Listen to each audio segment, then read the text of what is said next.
నిన్నటిదాకా ఒక లెక్క, నేటి నుంచి ఇంకో లెక్క. ఏపీ రాజకీయాలలో ఇప్పుడు ఒక ఊహించని ప్రకటన చేసింది మరెవరో కాదు, వైసీపీ మాజీ ఎంపీ విజయసాయిరెడ్డి. ఒకప్పుడు వైసీపీకి వెన్నుముకగా, ఢిల్లీలో ఆ పార్టీకి పెద్ద దిక్కుగా ఉన్న సాయిరెడ్డి ఇప్పుడు సొంతంగా తనకంటూ ఒక పొలిటికల్ ప్లాట్ఫామ్ రెడీ చేసుకున్నారు. తిరుమల శ్రీవారి సాక్షిగా కొత్త రాజకీయ పార్టీని స్థాపిస్తున్నట్లు ఆయన ప్రకటించారు. అసలు సాయిరెడ్డి మైండ్ గేమ్ లో ఉన్నది ఏంటి? ఆయన పెట్టబోయే పార్టీ పేరు భారత్ జన వికాసేన. ఈ కొత్త పార్టీ ఎవరి ఓట్లు చీలుస్తుంది? వైసీపీ పునాదులు కదులుతాయా లేక ఎన్డీఏ కూటమితో చేతులు కలుపుతారా అనేది ఇప్పుడు చూద్దాం.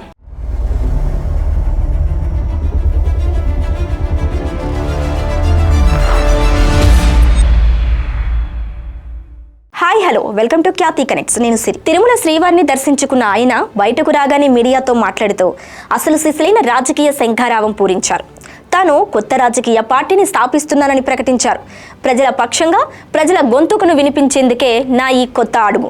ఒక లాయర్గా, ప్రజల తరపు ప్రతినిధిగా ఇకపై అసెంబ్లీ, పార్లమెంట్ వేదికగా ఆ గళం వినిపిస్తానని స్పష్టం చేశారు. అంతేకాదు, రాష్ట్రంపై, దేశంపై ఎల్ నీనో ప్రభావం పడకూడదని, వానలు సమృద్ధిగా కురిసి రైతులు సుభిక్షంగా ఉండాలని స్వామివారిని ప్రార్థించినట్లు ఆయన వెల్లడించారు. రైతుల కష్టాల ప్రస్తావన తేవటం ద్వారా తాను ఏ వర్గాన్ని టార్గెట్ చేయబోతున్నారో ఆయన పరోక్షంగా హింట్ ఇచ్చారు. విజయసాయిరెడ్డి కొత్త పార్టీ పెడితే ముందుగా డ్యామేజ్ జరిగేది ఎవరికి? విశ్లేషకులు చెబుతున్న ఒకే ఒక్క మాట. వైఎస్ఆర్ కాంగ్రెస్ పార్టీకి, ఒకప్పుడు వైఎస్ జగన్మోహన్ రెడ్డికి అత్యంత ఆప్తుడిగా, పార్టీలో నెంబర్ 2 హోదాలో చెలామణి అయిన సాయిరెడ్డికి వైసీపీ ఆవిర్భావం నుంచి క్షేత్రస్థాయి కేడర్ వరకు ప్రతి ఒక్కరితో బలమైన సంబంధాలున్నాయి. 2024 ఎన్నికలలో దారుణ ఓటమి తరువాత దిక్కుతోచని స్థితిలో ఉన్న వైసీపీ కేడర్కు ప్రత్యామ్నాయంగా విజయసాయిరెడ్డి కనిపిస్తే పరిస్థితి ఏంటి? వైసీపీలోని అసంతృప్త నేతలు, టికెట్లు రాని వాళ్లు, జగన్ పనితీరుతో విసుగుపోయిన ద్వితీయ శ్రేణి నాయకత్వం అంతా సాయిరెడ్డి వైపు క్యూ కడితే అది ఫ్యాన్ పార్టీకి కోలుకోలేని దెబ్బ అవుతుందన్నది రాజకీయ విశ్లేషకుల భావన. ఓం నమ శివాయ, ఓం నమో వెంకటేశాయ. ప్రజల తరఫున, ప్రజల కోసం, ప్రజాపక్షంగా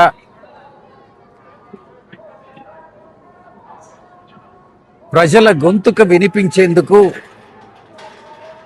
ప్రజావాణిని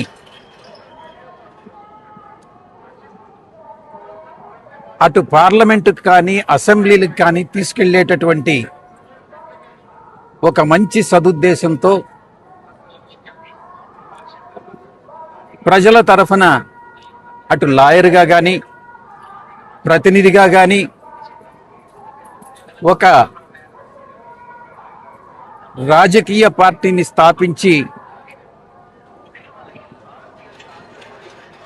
ఒక రాజకీయానికి, సరికొత్త రాజకీయానికి ఆంధ్ర రాష్ట్రంలో శ్రీకారం చుట్టాలన్నటువంటి ఉద్దేశంతో దేవదేవులైనటువంటి శ్రీ వెంకటేశ్వర స్వామిని దర్శించుకుని ప్రార్థించడం జరిగింది. అదేవిధంగా రాష్ట్రంలో కానీ, దేశంలో కానీ వర్షాభావం లేకుండా, ఎల్ నీనో ప్రభావం లేకుండా రైతులందరూ కూడా సుభిక్షంగా ఉండాలనని, ఆహార కొరత, ఫుడ్ సెక్యూరిటీ ప్రాబ్లం అన్నటువంటిది లేకుండా ఉండాలనని కలియుగ దేవుడైనటువంటి వెంకటేశ్వర స్వామిని ప్రార్థించడం జరిగింది. ఇక్కడ రాజకీయాలకు తావులేదు కాబట్టి ఈ యొక్క మాసంలోనే నేను తదుపరి రాజకీయ ప్రణాళికని పత్రికాముఖంగా, పాత్రికేయ మిత్రులతో విజయవాడలో పాలు పంచుకోవడం జరుగుతుంది. ధన్యవాదాలు. Thank you. అయితే రాష్ట్రంలో రాజకీయ పరిస్థితులపై పూర్తి అవగాహనతో పాటు తన పార్టీ గెలుపుపై పక్కా నమ్మకంతోనే కొత్త పార్టీ అనౌన్స్ చేస్తున్నారని అంటున్నారు. గత కొన్నేళ్లుగా ఉత్తరాంధ్ర ఇన్ఛార్జిగా పనిచేసిన అనుభవంతో ఆ ప్రాంతంలో ఆయనకంటూ ఒక ప్రత్యేకమైన కేడర్ను డెవలప్ చేసుకున్నారు. ఇప్పుడు ఆ బలంతోనే కొత్త పార్టీ సామ్రాజ్యాన్ని నిర్మించబోతున్నారన్న వార్తలు ఏపీ పాలిటిక్స్ను హీటెక్కిస్తున్నాయి. మరి విజయసాయిరెడ్డి కొత్త పార్టీ వల్ల టీడీపీ, జనసేన, బీజేపీ కూటమికి నష్టమా, లాభమా? ఒక వర్గం మాత్రం సాయిరెడ్డి ఎంట్రీ వల్ల వైసీపీ ఓట్లు చీలిపోతాయి, అది పరోక్షంగా అధికార కూటమికి ప్లస్ అవుతుంది అని విశ్లేషిస్తుంది. కానీ మరో వర్గం వాదన ఇంకోలా ఉంది. ఏపీలో ప్రభుత్వంపై ఏమాత్రం ప్రజా వ్యతిరేకత వచ్చినా ఆ యాంటీ ఇన్కంబెన్సీ ఓటును క్యాచ్ చేయడానికి సాయిరెడ్డి ఒక ప్రత్యామ్నాయంగా ఎదుగుతారు. అప్పుడు కూటమికి రావాల్సిన ఓట్లు కూడా సాయిరెడ్డి ఖాతాలోకి వెళ్లే ప్రమాదం ఉందని కూటమి పెద్దలు అంచనా వేస్తున్నారు. అందుకే ఆయన పెట్టబోయే పార్టీ పేరుతో పాటు ఆయన ప్రకటించబోయే మేనిఫెస్టో, విధి విధానాల కోసం అధికార పార్టీ నేతలు కూడా కళ్ళు కాయలు కాచేలా ఎదురు చూస్తున్నారు. పార్టీ ప్రకటన అయితే వచ్చేసింది. మరి పార్టీ పేరేంటి? ప్రస్తుతం సోషల్ మీడియాలో విపరీతంగా చక్కెర్లు కొడుతున్న పేరు భారత్ జన వికాస్. ఈ పేరు వెనుక జాతీయ భావజాలం, అభివృద్ధి మంత్రం స్పష్టంగా కనిపిస్తుంది. అయితే ఇది అధికారికమా లేదా అన్నది తేలాలంటే ఈ శ్రావణ మాసంలో విజయవాడలో జరగబోయే ఆ మెగా లాంచ్ ఈవెంట్ వరకు ఆగాల్సిందే. ఆంధ్రప్రదేశ్ రాజకీయాలకు గుండెకాయ లాంటి విజయవాడ పవిత్రమైన శ్రావణ మాసంలో విజయవాడ వేదికగా తన కొత్త పార్టీని అట్టహాసంగా లాంచ్ చేయబోతున్నట్లు సాయిరెడ్డి ప్రకటించారు. అదే వేదికపై పార్టీ పేరు, విధి విధానాలు, భవిష్యత్ కార్యాచరణను ఆయన ప్రకటించనున్నారు.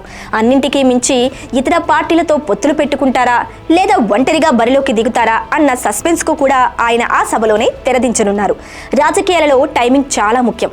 ఏపీలో ఒకవైపు అధికార కూటమి స్థానిక సంస్థల ఎన్నికలకు సిద్ధమవుతున్న వేళ సాయిరెడ్డి ఎంట్రీ ఇవ్వటం మాస్టర్ స్ట్రోక్ అని చెప్పక తప్పదు. విజయసాయిరెడ్డి టార్గెట్ ఓటర్లు ఎవరు? ఒక పక్క శ్రీవారి సాక్షిగా రైతుల గురించి మాట్లాడారు, అంటే అన్నదాతలను ఆకట్టుకునే ప్రయత్నం స్పష్టంగా కనిపిస్తుంది. మరోవైపు ఉత్తరాంధ్రలో ఆయనకు బీసీ వర్గాలతో మంచి సత్సంబంధాలున్నాయి. ఇక సామాజిక వర్గం పరంగా వైసీపీకి దూరం అవుతున్నా లేదా ఆ పార్టీపై అసంతృప్తిగా ఉన్న రెడ్డి సామాజిక వర్గాన్ని కూడా తన వైపు తిప్పుకునే వ్యూహంతో ఆయన ముందుకు వెళుతున్నారు. చదువుకున్న యువత, మేధావులు, రాజకీయాలలో మార్పు కోరుకునే న్యూట్రల్ ఓటర్లను ఆకట్టుకునేలా ఆయన పార్టీ మేనిఫెస్టో ఉండబోతుందని ఇన్సైడ్ టాక్ వినిపిస్తుంది. చూశారుగా మరి సాయిరెడ్డి వేస్తున్న ఈ మాస్టర్ స్కెచ్ బలయ్యేది ఎవరు? వైసీపీ ఓటు బ్యాంకు గల్లంతవుతుందా? అధికార కూటమికి ముచ్చెమటలు పడతాయా? అజెండా ఏంటి, జెండా ఏంటి? ఈ ప్రశ్నలన్నిటికీ సమాధానాలు తెలియాలంటే విజయవాడలో జరగబోయే ఆ మెగా లాంచ్ ఈవెంట్ వరకు యావత్ ఆంధ్రప్రదేశ్ ఉత్కంఠంగా ఎదురు చూడాల్సిందే. రాజకీయాలలో ఏదైనా జరగవచ్చు, ఎవరైనా కింగ్ అవ్వచ్చు.